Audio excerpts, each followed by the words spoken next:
السلام علیکم مفتی صاحب، آپ کا بہت بہت شکریہ ہمارے ویکلی ٹاک میں آپ نے انٹرویو دینے کے لیے ہمیں راضی ہوئے، بہت بہت شکریہ۔ سب سے پہلا سوال جو میں آپ سے یہ پوچھوں گی، یہ اصل میں یہ جو دو سوال ہیں پہلے جو میں آپ سے پوچھوں گی، ایک جو یہاں کا مقامی اسکول ہے انہوں نے بھیجے ہیں، تو ان کا یہ ایک سوال یہ ہے کہ کیا مسلمانوں کے لیے مسلمانوں کو اجازت نہیں ہے دوسرے مذہب کے بارے میں ان کی کتابیں پڑھنا؟ یہ پہلا سوال ہے۔ اور دوسرا یہ ہے کہ کیا جو مسلمانوں کے لیے درست ہے دوسرے مذہب کی کتابوں کی بے حرمتی کرنا؟ وعلیکم السلام ورحمۃ اللہ وبرکاتہ۔ بسم اللہ الرحمن الرحیم، نحمدہ ونصلی ونسلم علی رسولہ الکریم، اما بعد۔ بڑے اہم سوالات آپ نے پوچھے ہیں، اور یہاں کے مقامی اسکول کی طرف سے آپ کہہ رہی ہیں کہ یہ سوال آیا ہے، تو اس سلسلے میں پہلی بات یہ ہے کہ اسلام ہمیشہ حصول علم کا حکم دیتا ہے۔ علم جو انسان کی دنیاوی زندگی کے لیے کارگر ہو یا آخرت کی زندگی کے لیے کارگر ہو، دونوں علوم کی اہمیت ہے اور دونوں کے حصول کی اسلام ترغیب دیتا ہے۔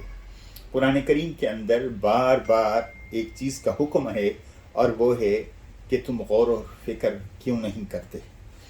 ان فی خلق السماوات والارض واختلاف اللیل والنہار لآیات، آسمان و زمین کی تخلیق میں، رات اور دن کی تبدیلی میں اللہ نے آیات، نشانیاں، ثبوت، دلیلیں رکھی ہیں، اور قرآن ان کی طرف دعوت دیتا ہے غور و فکر کی، اور غور و فکر کی دعوت ہے کہ جو تم غور و فکر کے ذریعے، حواس خمسہ کے ذریعے تم معلومات حاصل کر سکتے ہو، اور ان معلومات کے نتیجے میں کسی نتیجے تک پہنچ سکتے ہو، تم وہاں پہ پہنچو۔ لہٰذا علم کا حصول چاہے کوئی بھی ہو، اس کی ممانعت نہیں ہے، بلکہ اس کی ترغیب دی گئی ہے۔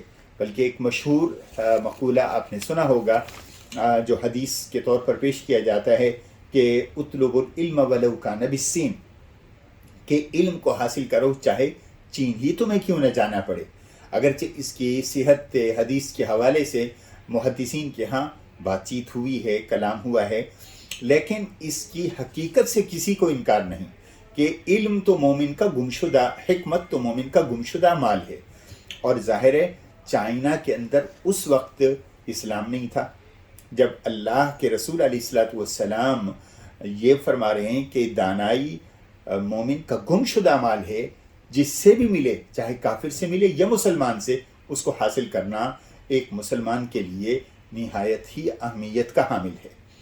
اور یہ بھی اللہ کے رسول علیہ الصلوۃ والسلام کا عمل ہے اور سنت ہے کہ آپ صلی اللہ علیہ وسلم نے بدر کے مقام سے قید ہونے والے مشرکین مکہ، جو غیر مسلم تھے، کفار تھے، جو حضور صلی اللہ علیہ وسلم اور صحابہ کرام کی قید کے اندر تھے، آپ نے اپنے مسلمانوں سے کہا، صحابہ سے کہا کہ تم میں سے جو لوگ پڑھے ہوئے نہیں ہیں، ان قیدیوں سے تم علم حاصل کرو، لکھنا پڑھنا سیکھو۔ تو گویا علم کا حصول کہیں سے بھی ہو، اس کو حاصل کرنا ایک مسلمان کے لیے نہایت ہی اہم ہے۔ جہاں تک رہا مذاہب کی تعلیم، مذہب کی تعلیم کے حوالے سے بھی دیگر مذاہب کی تعلیم کے حصول میں کوئی ممانعت نہیں ہے۔ قرآن کریم خود دیگر مذاہب کے عقائد کو اور دیگر مذاہب کے ماننے والوں کے اعمال کو قرآن مجید ڈسکس کرتا ہے، اس سے بحث کرتا ہے، اور ان کے عقیدے پر، اور ظاہر بحث اسی وقت ہو سکتی ہے، بحث اسی وقت ہو سکتی ہے جب اس کا پہلے سے علم ہو، اور علم کی بنیاد پر ہی انسان بحث کر سکتا ہے۔ اسی لیے دیگر مذاہب کو پڑھنے کی بھی ممانعت نہیں ہے۔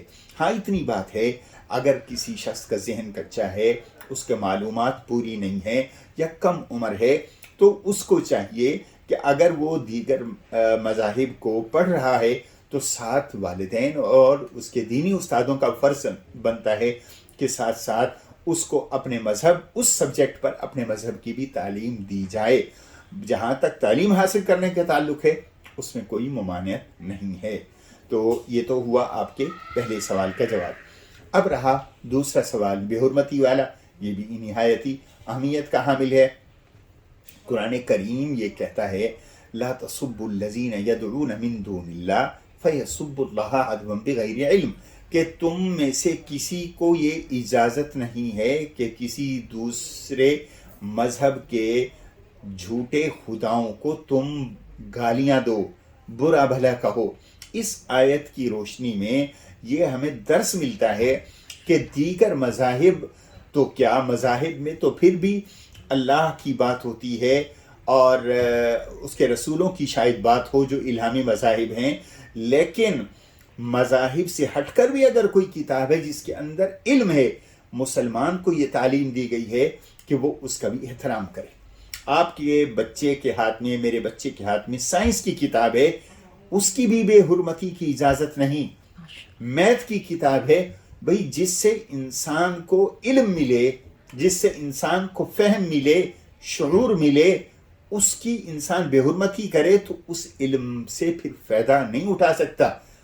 اس لیے استاد چاہے غیر مسلم ہی کیوں نہ ہو، اس کا احترام کیا جائے، اور کتاب چاہے کوئی بھی ہو اس کا احترام کیا جائے۔ اور ان کتابوں میں سب سے زیادہ احترام کے قابل وہ کتابیں ہیں جن میں اللہ کا ذکر ہو، اس کے رسولوں کا ذکر ہو۔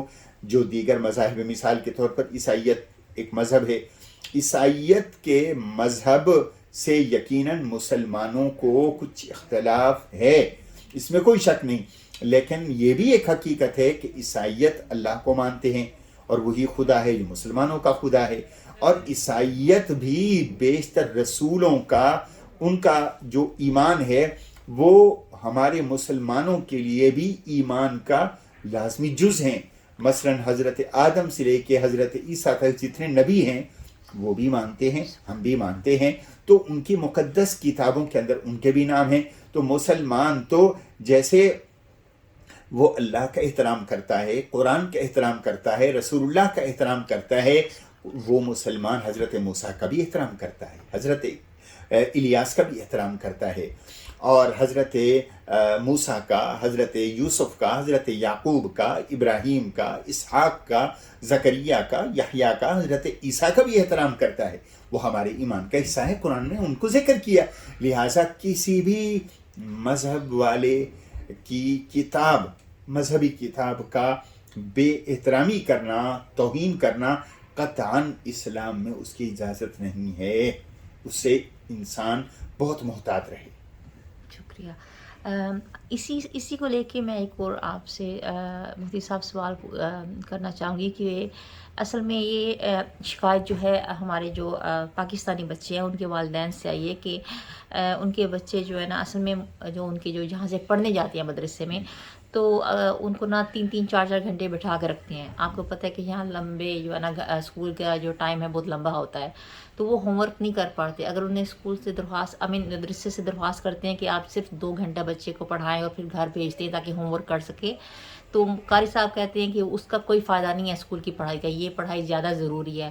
اور پھر جو ہے نا کیونکہ نا وہ جو ہے نا کیونکہ احترام کی وجہ سے جو ہے نا وہ پیرنٹس کچھ کہتے نہیں ہیں۔ جی میں آپ کا سوال سمجھ گیا ہوں۔ جی دیکھیں، اسلام یہ کہتا ہے کہ علم کوئی بھی ہو، علم کا میدان کوئی بھی ہو، تو اس کے ساتھ انصاف کرنا چاہیے۔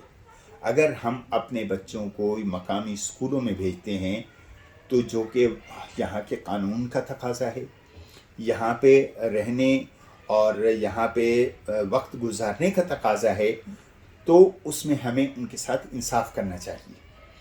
یہ نہ ہو کہ ہم گورنمنٹ سے بینیفٹ تو سارے لیں، فوائد اٹھائیں، اور جب وہ ہمیں ایجوکیشن کا کہیں تو ہم اپنے مذہب کا سہارا لیتے ہوئے اس سے دور ہو جائیں۔ نہیں، جب جس جگہ پر انسان رہ رہا ہو اس جگہ کے قاعدے اور قانون کو بھی ماننا، اور اس جگہ کے تعلیمی نظام سے بھی وابستہ رہنا اور اس کو حاصل کرنا ہماری آنے والی نسلوں کا یہ حق ہے، اور ہمارا یہ فرض بنتا ہے کہ ہم ان کو تعلیم دیں۔ اگر ہم مقامی جو تعلیم رائج ہے اس سے اپنے بچوں کو محروم کریں گے تو میں یہ پوچھنا چاہتا ہوں کہ یہ ہمارے بچے بڑے ہو کر کیا کریں گے؟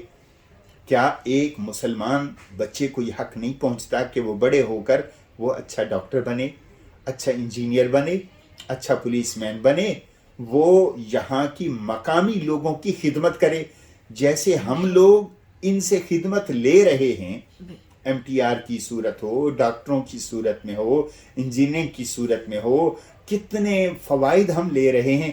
کیا ہمارا فرض نہیں بنتا کہ ہماری آنے والی نسل یا ہم لوگ، اگر ہمارے اندر کیپیبلٹی ہے تو ہم ان کی بھی خدمت کریں، اور ہم وہ نسل چھوڑ کے جائیں جو صرف فائدہ اٹھانے والی نہ ہو ان سے، بلکہ ان کو کچھ فائدہ بھی پہنچانے والی ہو. تو اس لیے کسی استاد کا یہ کہنا بچوں کو کہ بھئی اس تعلیم کی ضرورت نہیں ہے، میرا خیال میں وہ کم علمی کی بنیاد پر ہے. ورنہ جیسے قرآن پڑھنے والا استاد یہ تقاضا کرتا ہے کہ قرآن کا سبق اچھی طرح یاد ہو، ایسے ہی سکول میں جانے والے بچوں سے اس کے سکول کے استادوں کا بھی یہ تقاضا ہے کہ وہ اپنی کلاس کے اندر اچھے ہوں، اور ہونا بھی چاہیے. بلکہ باقی بچوں سے ایک مسلمان بچے کو بہتر کارکردگی دکھانا چاہیے، وہ ایک نمونہ بنے کہ وہ جغرافیے میں، وہ سوشل سائنسز میں، وہ انگلش کے سبجیکٹ میں، وہ چائنیز کے سبجیکٹ میں ایک مقامی بچے کے ساتھ مقابلہ کر سکتا ہے. اس میں مسلمان کی عزت بڑھے گی، اس میں مسلمان کی شان بڑھے گی. اس لیے کسی کو تعلیم سے روکنا مناسب نہیں، اور مقامی تعلیم کی اہمیت ہے اور اس کی اہمیت سے انکار بھی نہیں کرنا چاہیے.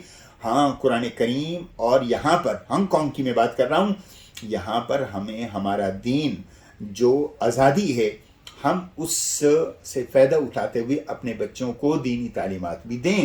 لیکن جو مقامی تعلیم ہے اور یہاں کے اسکولوں اور یہاں کا رہن سہن کا تقاضا ہے، اس سے بھی ہم اپنے بچوں کو محروم نہ کریں. سبحان اللہ، سبحان اللہ، بہت اچھا، بہت ہی اچھا آپ نے جواب دیا، جزاک اللہ.